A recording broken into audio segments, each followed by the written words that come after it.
Alors la réponse à ces questions va être donnée par le substituant déjà en place. C'est le substituant qui est déjà en place qui va permettre de dire et qui va faire en sorte, d'une part, l'orientation. C'est lui qui va décider si le deuxième arrivant va se placer en ortho, en méta ou en para. Et c'est lui aussi qui va faire que la deuxième substitution se fera plus ou moins vite, plus ou moins facilement.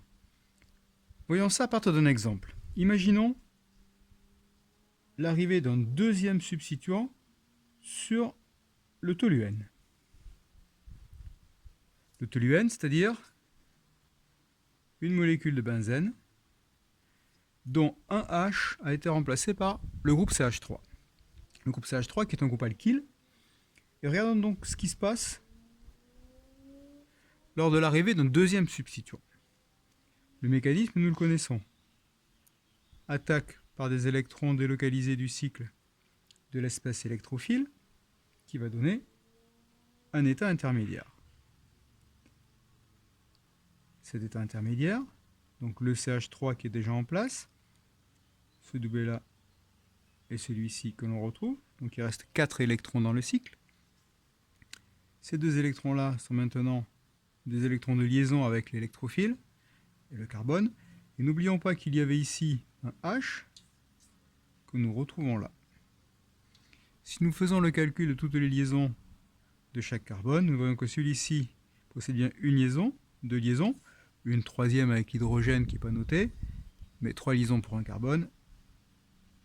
Il porte donc une charge plus. Nous l'avons vu, les électrons peuvent se délocaliser ainsi pour venir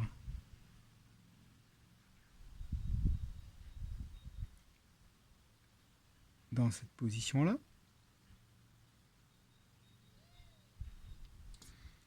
Auquel cas, c'est ce carbone qui est déficitaire en électrons, qui est positif.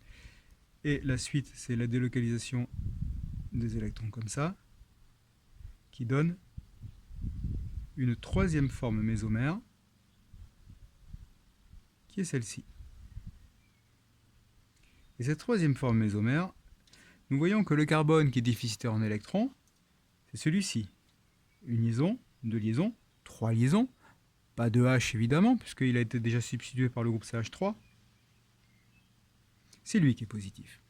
Et qu'est-ce que nous pouvons voir sur cette forme particulière? Eh bien, nous pouvons voir sur cette forme particulière que le carbone qui porte la charge positive, donc déficitaire en électrons, va bénéficier, ici, de l'effet plus I du groupe CH3. Je vous rappelle que, comme tous les groupes alkyles, le groupe CH3, ça pourrait être la même chose avec CH2, CH3 ou n'importe quelle chaîne carbonée, a tendance à repousser les électrons de la liaison vers l'extérieur. Donc en repoussant les électrons de liaison, ça va permettre de combler un petit peu, très partiellement certes, mais ça va permettre de combler un petit peu le déficit d'électrons lorsqu'il est ici sur ce carbone. Donc, par rapport à une molécule de benzène qui n'aurait pas ce groupe CH3, cette forme intermédiaire va être légèrement stabilisée par cet effet inductif. Donc cette stabilisation va faire en sorte que l'état intermédiaire sera plus facile à atteindre.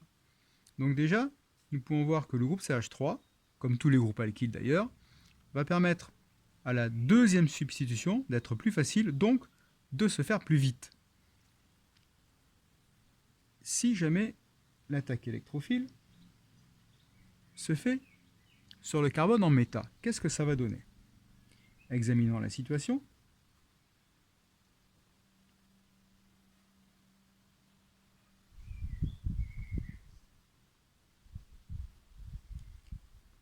Donc, ça nous donnerait, sur une fixation méta, cette forme intermédiaire là.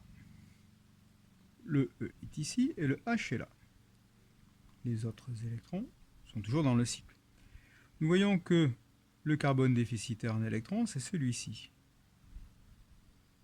La mésomérie, bien entendu, s'applique. Donc les électrons sont maintenant ici. Ceux-ci sont passés là.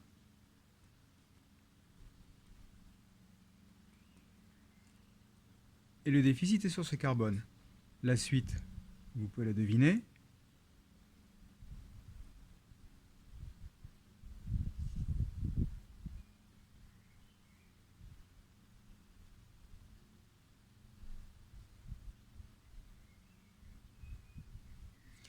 Nous voyons que parmi ces trois formes, eh bien, la charge plus, bien entendu, circule sur 3 carbones, mais en aucun moment, c'est le carbone qui est juste à côté du CH3 qui est déficitaire en électrons. Donc en aucun moment, aucune de ces formes peut bénéficier de l'effet plus I du CH3. Alors l'effet plus I, l'effet inductif, se transmettant le long des simples liaisons, ces formes-là vont en bénéficier, mais en tout cas moins fortement que celle-ci. Donc, la substitution en méta, bien entendu, va être favorisée par l'effet inductif du CH3, mais moins qu'une substitution en ortho. Donc, certes, la substitution va être dans tous les cas plus facile, mais elle sera d'autant plus facile quand le deuxième substituant va se fixer en ortho qu'en méta. Donc, le groupe CH3 va favoriser le deuxième arrivant en ortho. Nous pouvons voir également que s'il arrive en para, eh bien, nous aurons exactement la même chose. D'ailleurs,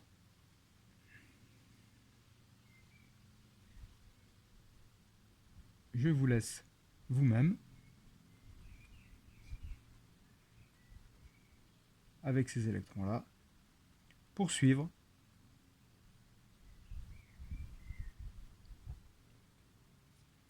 les deux électrons-là, ils sont là, ceux-là, ils sont là.